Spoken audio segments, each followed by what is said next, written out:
Russell Honore, what you did in the aftermath of Hurricane Katrina was extraordinary.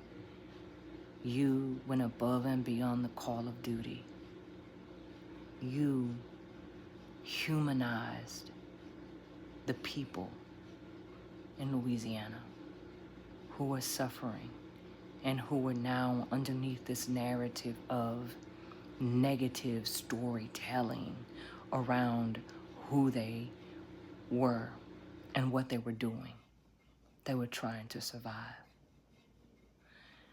And Honore, when you said, put those guns down, the power of your humanization of these people when they were being criminalized for just trying to survive. Thank you. Thank you for your boldness. Thank you for your leadership. Thank you for the legacy that you have created.